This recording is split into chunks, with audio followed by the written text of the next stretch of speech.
আসসালামু আলাইকুম, সকলকে ওয়েলকাম করতেছি আজকে নতুন আরেকটা ভিডিওতে। আমরা আজকে আলোচনা করব সবার কাঙ্ক্ষিত একটা হচ্ছে যে চাওয়া পাওয়া থাকে যে জিএসটি তে টপ করতে হলে কি করতে হবে। সবার একটা স্বপ্ন যে আমার রাজশাহীতে, ঢাকাতে, চট্টগ্রামে হয় নাই, তো আমি জিএসটি তে টপ করতে চাচ্ছি, এর জন্য আমাকে কি করতে হবে।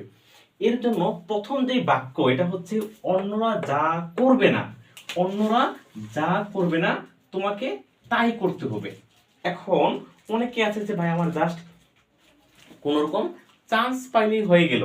এই যারা চান্স পাইলেও হয়ে গেল তারা কিছু কাজ করবে না, তোমাকে ওই কাজগুলোই করতে হবে যাতে অন্যদের তুলনায় তুমি আলাদা থাকো।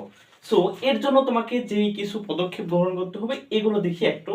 এখন বাংলা বাংলার ক্ষেত্রে এর আগের ভিডিওগুলোতে আমি বলছিলাম যে বাংলা বিভিন্ন বিশ্ববিদ্যালয়ে কোশ্চেন পড়লে হয়ে যাবে, বিগত সালে কোশ্চেন পড়লে হয়ে যাবে, কিন্তু আজকে যারা টপ করতে চাচ্ছ, খুব ভালো পজিশন করতে চাচ্ছ, তাদের জন্য এই ভিডিওটা। যারা জাস্ট পাস বা কোনো রকম একটা বিশ্ববিদ্যালয়ে চান্স পাইলেই হয়ে যাবে তার জন্য এই ভিডিওটা না। যারা টপ করতে চাচ্ছ তাদের জন্য ভিডিওটা। আমি আজকে বলতেছি যারা টপ করতে যাচ্ছ যে গল্প রিডিং পড়া, গল্পগুলো এখন খুব ভালোভাবে আবার রিডিং পড়তে হবে। দ্বিতীয় হচ্ছে কবিতাটা রিডিং পড়তে হবে, যে শর্ট সিলেবাসে যে কবিতাগুলো আছে এগুলো খুব ভালো করে রিডিং পড়তে হবে। তৃতীয় হচ্ছে নাটক বা উপন্যাস। এখন নাটক বা উপন্যাসের তুমি জাস্ট পটভূমি পড়বা আর পড়বা এখানকার চরিত্র, পটভূমি এবং চরিত্র পড়বা। নাটক উপন্যাস পড়ার এখন আসলে খুব একটা সময় হবে না, পটভূমি এবং চরিত্রটা খুব ভালো করে পড়বা। আমি আবার বলতেছি যে কবিতার লাইনটা হুবহু আসবে যে এইটা এর পরের লাইন কি, বা কবিতার লাইন থেকে এক জায়গায় ফিল ইন দ্য গ্যাপস দিয়ে বলবে যে এইখানে কি বসবে। সো কবিতাগুলো খুব ধৈর্য সহকারে আবার পড়তে হবে, গল্পগুলো খুব ধৈর্য সহকারে আবার পড়তে হবে।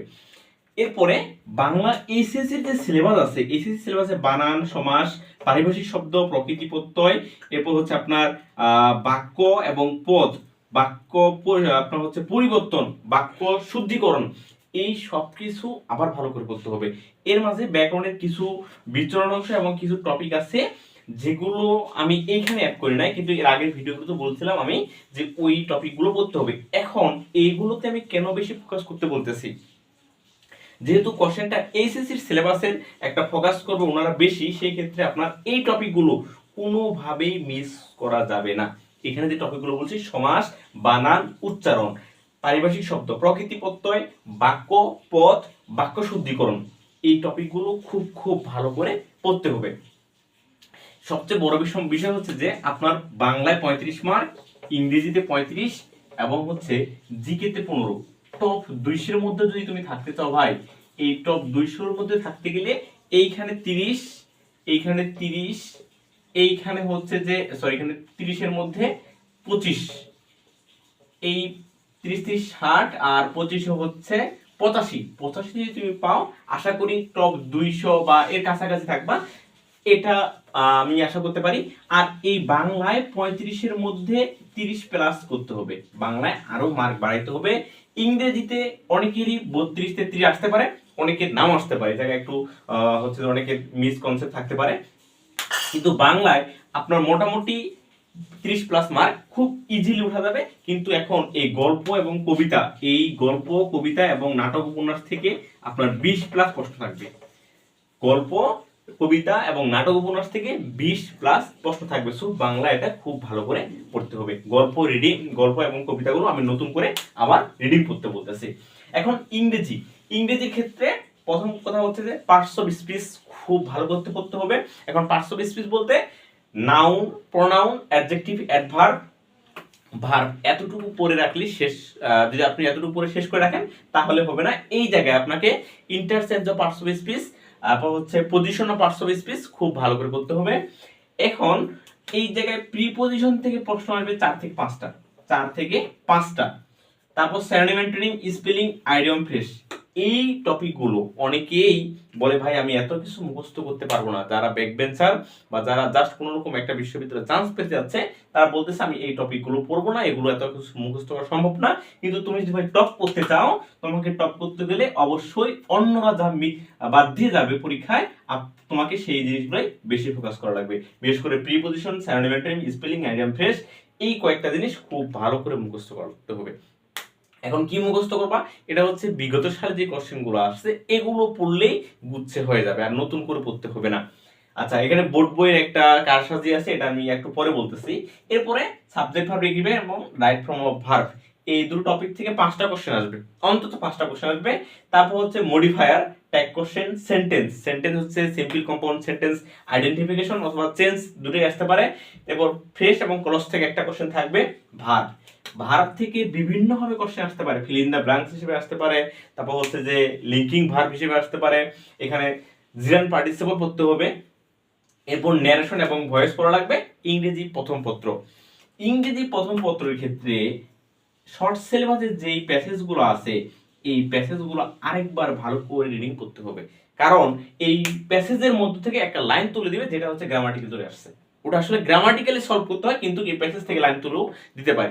কবিতা লেখক বা হচ্ছে কোন কবিতায় কি সম্পর্কে বলা হয়েছে এটা পড়তে হবে টপ করার জন্য। যাদের ভাই কোন রকম চান্স পাওয়ার দরকার তারা এই ইংরেজি ফার্স্ট পার্ট এখন আর পড়ার দরকার নাই, এই যে কমন টপিক যেগুলো আছে এগুলো পড়ো, তাহলে চান্স হবে। আর যাদের টপ করার চিন্তা ভাবনা তারা হচ্ছে যে ফার্স্ট পার্ট মাস্ট বি পড়তে হবে, এই জায়গায় সিনোনিম অ্যান্টোনিম এবং হচ্ছে যে ভোকাবুলারি যেগুলো আছে এগুলো ফার্স্ট পেপার থেকে অবশ্যই পড়তে হবে। এরপর জিকে, জিকের জন্য হচ্ছে যে সবচেয়ে ভালো কাজ এখন এটা হবে যে আপনার বোর্ড এমসিকিউ, অনুশীলনী এমসিকিউ। এখন অনেকের কথা যে ভাই আমি তো আমার কাছে তো সব বই নাই, এই 7টা দিনের জন্য, এই 10টা দিনের জন্য তোমার বাড়ির আশেপাশে যদি কেউ গাইড কিনে থাকে বা হচ্ছে যেভাবে ম্যানেজ করতে পারো, এই 7-8টা দিনের জন্য অনুশীলনী এমসিকিউ বলতে আপনার গাইড থেকে পড়তে বলতেছি কেন, গাইডে দেখা যাবে যে 4-5 রকম সারের অনুশীলনী এমসিকিউ দিয়ে দিছে। তো 4-5 রকম সারের বই থেকে যদি অনুশীলনী এমসিকিউ পড়ে থাকো আমি আশা করি যে আপনার কোশ্চেন ভাই মিস হবে না। এরপর হচ্ছে যে বোর্ড এমসিকিউ, বিগত সালে যে বোর্ড পরীক্ষা এমসিকিউ আছে এগুলো পড়তে হবে। স্বনামধন্য কলেজের এমসিকিউ পড়লে এই মৌলিক জিকের অংশটা সলভ হয়ে যাবে। আর মৌলিক জিকে বলতে আগে যেগুলো জিকে অটোমেটিক্যালি পড়া হয়ে গেছে, সো ওই জিনিসগুলো এর আগেও বলছি মৌলিক জিকে নিয়ে।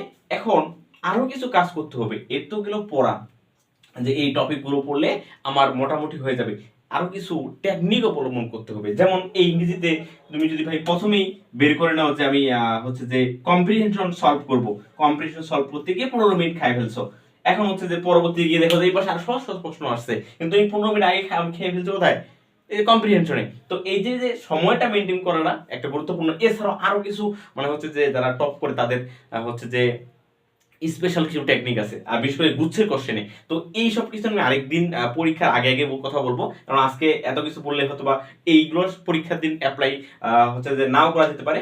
সো আমি যদি এক কথা আবার বলি যে টপ করতে গেলে তোমাকে এখন ভাই এই গল্প এবং হচ্ছে কবিতা এবং গল্পের রিডিংটা খুব ধৈর্য সহকারে আবার করতে হবে। নাটক উপন্যাসের চরিত্র এবং পটভূমি পড়বা। এসএসসি সিলেবাসের যে ব্যাকরণটা ছিল এটা প্লাস ওই জায়গায় হচ্ছে যে বিচরণ অংশ সবগুলি করতে হবে। যদি ফার্স্ট পেপার পড়া নাও থাকে, টপ করতে চাও তবে ফার্স্ট পেপার পড়তে হবে। আর যারা হচ্ছে জাস্ট কোনো রকম চান্স পেতে তাদের ফার্স্ট পেপার পড়ার দরকার নাই। আমি এর আগেও হচ্ছে যে কমন টপিক যেগুলো দিয়েছি এগুলো পড়লেই হবে। আর জিকে সাম্প্রতিক হচ্ছে প্রকাশ করার দরকার নাই, আগে যেগুলো ভাই পড়ছো এগুলো পড়লেই হবে। সাথে এই কাজটা একটু গুরুত্ব সাথে করবা। আর কিছু গোপন টেকনিক আছে যে টেকনিকগুলো আমি আর একটা ভিডিওতে বলবো। ঠিক আছে, থ্যাংক ইউ সবার জন্য, থ্যাংক ইউ সবাইকে। আর যাদের ভালো লাগবে অবশ্যই চ্যানেলটি সাবস্ক্রাইব করবেন। সবার জন্য শুভকামনা রইল।